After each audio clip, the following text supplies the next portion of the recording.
siku hizi sitembei sana, wala sitembei kabisa mtaani huko. Zamani nilikuwa huru sana, mpaka nakuwa waziri nilikuwa na kibaraza changu pale mtaa wa Dosi kule cha kahawa. Hata nilikuwa waziri wa mambo ya nje, nikitembea nikirudi, lakini lazima nikifika pale. Na mimi ndio nilikuwa nanunua jamvi, maana tunakaa kwenye jamvi tu, nanunua jamvi, tunakaa pale. Kwa mara nyingi zile habari zile za mtaani zile nilikuwa nazipata pale, tunasimulia. Watu wengine, siku moja mtu mmoja akaja pale kwenye kibaraza, sasa tunakunywa kahawa pale, akaja akakaa. Jamaa, na mie mwenzenu. Mwenzetu wa nini?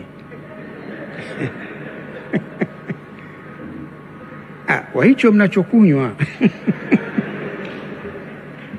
Sasa yule bwana alizani kwamba ule mderi ule wa kahawa, alizani tunauza gongo.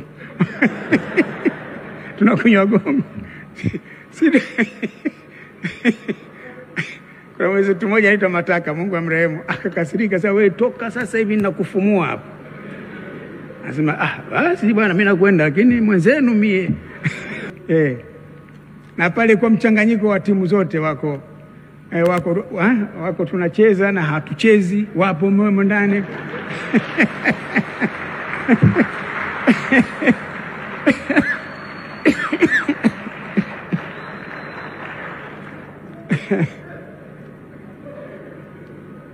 Lakini siku hizi uhuru ule umenipotea tena. Hata nilipostaafu nilizani nitakuwa na ile ya wapi.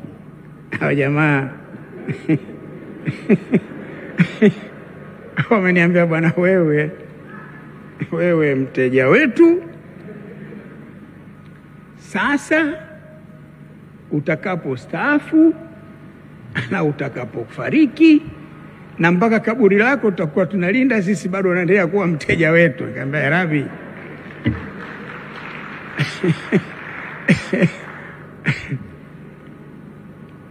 lakini napata habari, nasoma magazeti, nasoma kwenye mitandao,